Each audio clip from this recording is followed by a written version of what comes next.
Colonel, thank you for joining us. If you wouldn't mind summarizing the current state at the front in the war with Ukraine before we turn to the state of the war at the front in Europe and in the United States.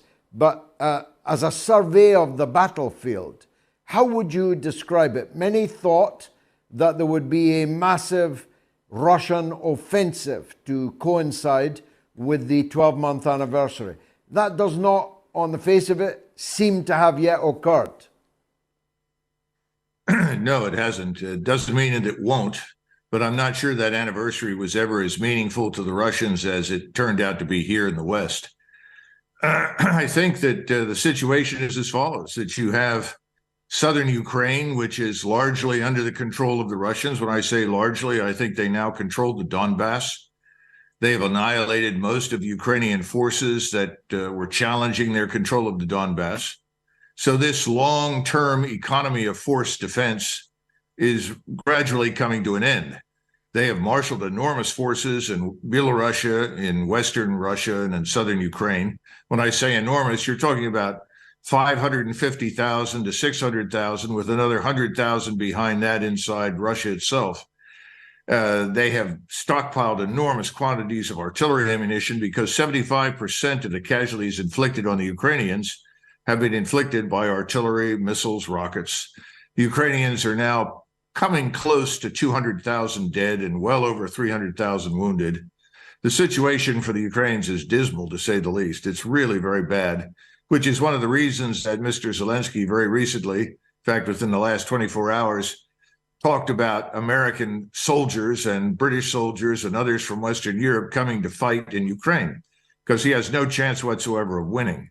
And the only way he could win would be to draw us in. Fortunately, I don't see any evidence that that will happen to us in the United States. It looks that way also to me, but it begs a question I'd like to put to you. A caller just raised the question, Joe from New Jersey, in fact, made the point that we have been stumping up for NATO billions of dollars and pounds, mainly you, of course, in the United States, but we've all been stumping up an ever-increasing amount of money.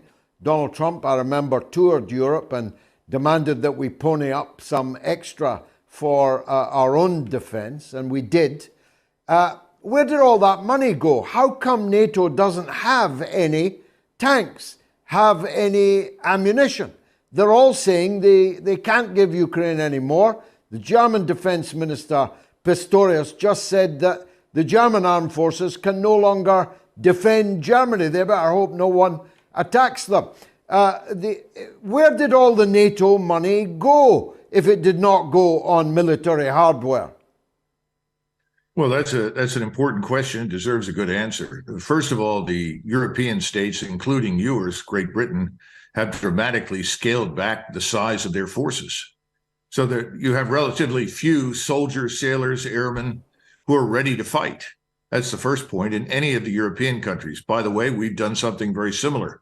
Today, the United States Army has dropped down to about 450, 460,000. They're supposed to be at 485. And we don't think we could get more than 50,000 ready combat troops into the field at this point, which tells you something about the structure and organization of the force. It's not very good. We have all sorts of problems with our Navy, not just in shipbuilding, but also in ship maintenance. People are leaving the armed forces in droves because they're sick to death of the leftist woke agenda and what it means for them. So I don't think it's surprising that the forces aren't ready. The other point is that we've been pouring an enormous amount of money and hardware into Ukraine. Ukraine is the original black hole of corruption and deceit. It was billed as the most corrupt country in the world when we entered it. Now it is being transformed into this brilliant investment. It was always supposed to be a very corrupt place where people paid no attention to the rule of law. And overnight, it's become the pristine liberal democracy that everyone should run out and defend. The truth is obviously very different. In fact, I would argue that Ukraine is infinitely more authoritarian than Russia, and it's treating its own population with almost complete contempt. forcing women, boys, old men into uniform to try and make up for the tremendous losses they've sustained over the last several months.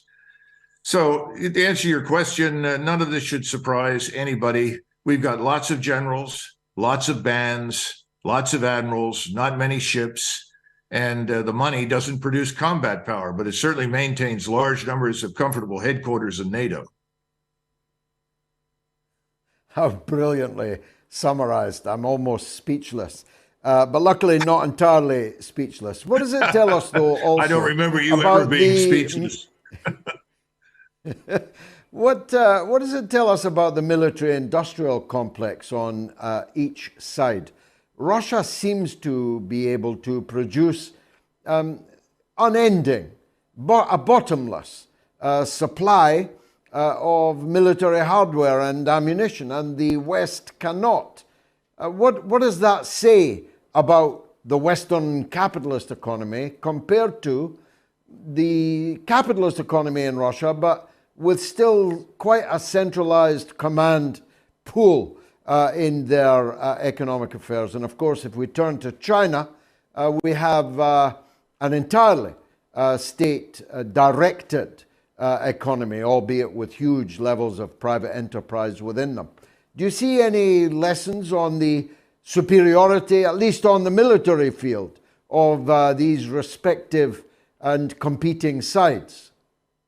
Well, it's important to keep in mind that going back to 1990-91, we in the United States, and I would argue you as well, concluded that we were the Lone Ranger on the block. In other words, we were the invincible, invulnerable force.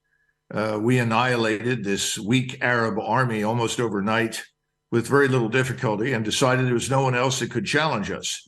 Then the globalists, this class of ruling elites that we have in Western Europe and the United States, decided to use the American military as well as allied militaries to leverage them for interventions around the world to promote themselves, to promote their notions of liberal democratic change, but ultimately to simply secure military hegemony across the world.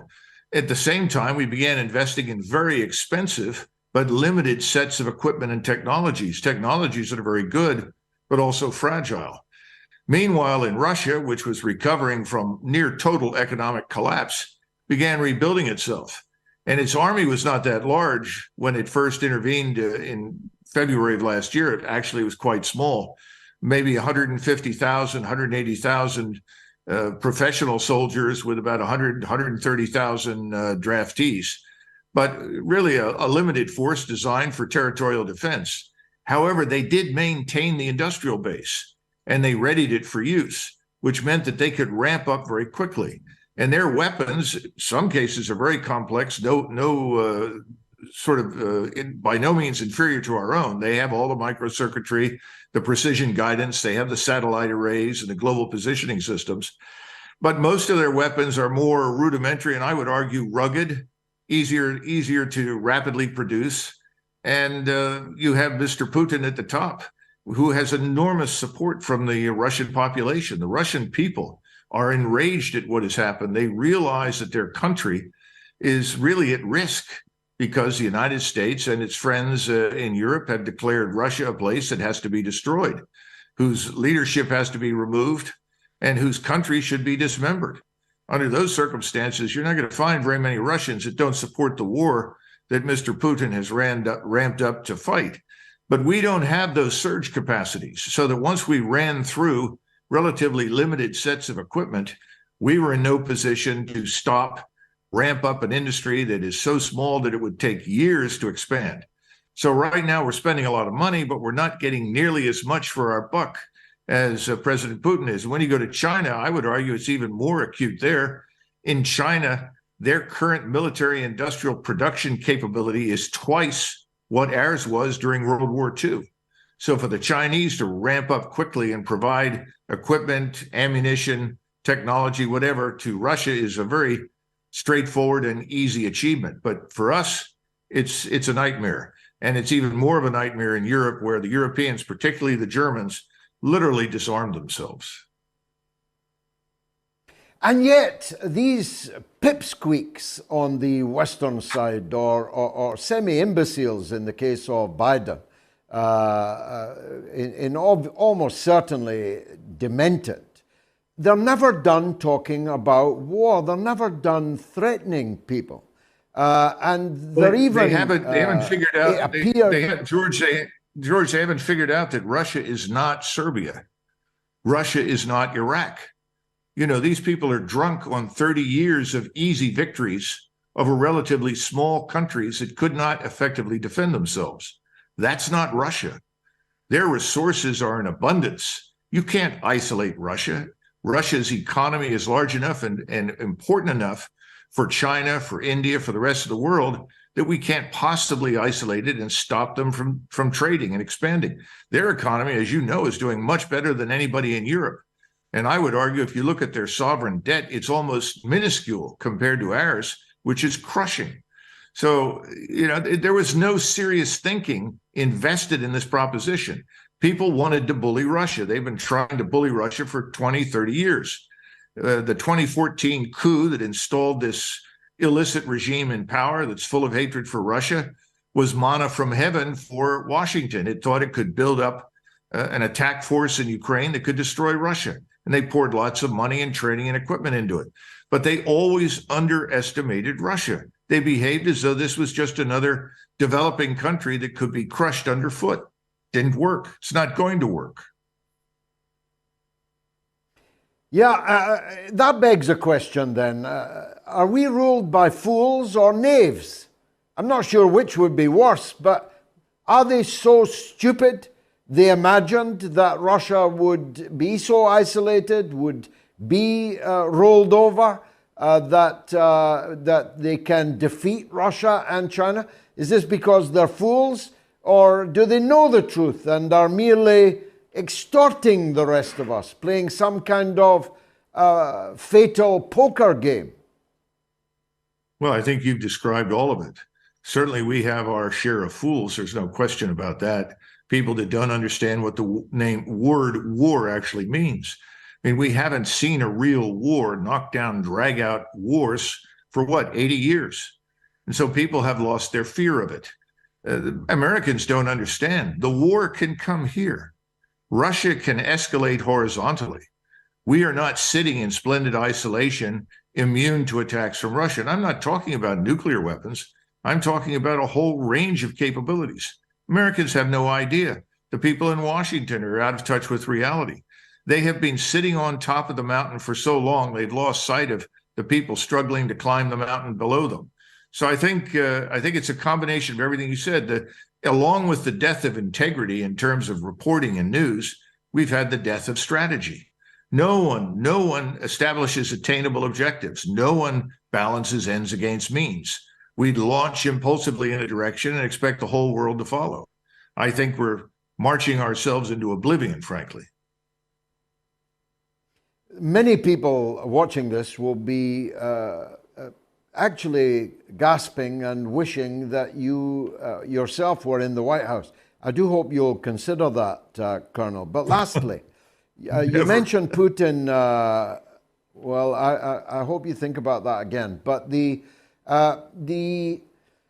speech, two speeches that Putin gave last week began, I think, for the first time to cut through across the censorship, across the Iron Curtain, ironically, of censorship which Western companies, media houses, big tech, and so on have placed around the Russian side of the story in all of this.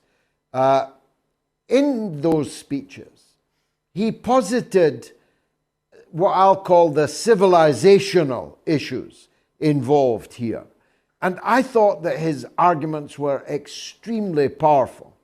It is the case that in Russia, cultural values, social values are conservative with a small c, that religion is still a thing, that a decent, honest patriotism and respect for history is still a thing. And he posed against that what he called the degeneracy and the depravity even that seems to prevail in your society and in mine. you know, the 97 genders, the children being exposed to all kinds of horrific sexualization, the pressure on the age of consent with children, the trans issues and all the rest. He posited he argued, clean, conservative normality of Russian society against the abnormality that seems to dominate in the West. Now, insofar as people heard those arguments, I think many people in your country and mine would be with Putin in that dichotomy. What say you? No, I think you're absolutely right. And that's why we have to understand that this war was conceived, launched, and is being conducted by a relatively small number of so-called globalist ruling elites in London, Washington, New York City, to a lesser extent in Paris and Berlin. And they are inspired by Soros, not by Christianity. They are inspired by Marx, obviously much more than they are by Benjamin Franklin, Thomas Jefferson, Thomas Hobbes, and so forth. This is what we're up against. The gap between the ruled and the ruling elite has never been greater than it is today in the United States. And it's a very dangerous thing because we know when that occurs, the potential for tremendous upheaval in the event of a dramatic downturn in the economy is huge. You know, there's another point here that I think your viewers need to understand. The UN indicates that somewhere between 50 and 60,000 Ukrainian children have gone missing. Now, we know what that means. We know the sick disease of pedophilia that is widespread in the West and the United States. We have open borders, and 2.5 million people have invaded this country. Some of them have come in with criminal intentions. We also know large numbers of women and children have disappeared in this process. No one in Washington, and I can't find anybody in London or New York City, seems remotely concerned about it. But it's a great concern for the American people. We want to reestablish the rule of law. We want to defend our borders. We want to see an end to the fighting. We would like to see peace talks take place. But as you heard yesterday, Jens Stoltenberg announced, no doubt at the behest of his masters in Washington and London, that Russia will have no peace until effectively, they withdraw entirely from Ukraine. This is absurd and nonsensical. It has no chance of happening, but it's a signal to Mr. Putin and to the Russians. They have no negotiating partner. What this means is that Ukraine has to be crushed. And that's a tragedy because it's not something we want. I don't think it's something the Russians want, but they have no choice. We've left them no off-ramp. Does this poll surprise you, Colonel, finally? I asked if you had to vote for one of them, who would you vote for? A, Putin, B, Biden. And I can tell you that more than 20,000 people have voted by 90% to 10% for Putin. Does that surprise you, that poll? It does a little bit because of the enormous effort that's been invested in demonizing Mr. Putin. I mean, Mr. Putin is now in the same category with Stalin and Hitler and Saddam Hussein and so forth. So it's hard for me to imagine that people are that alert that they know that's not true.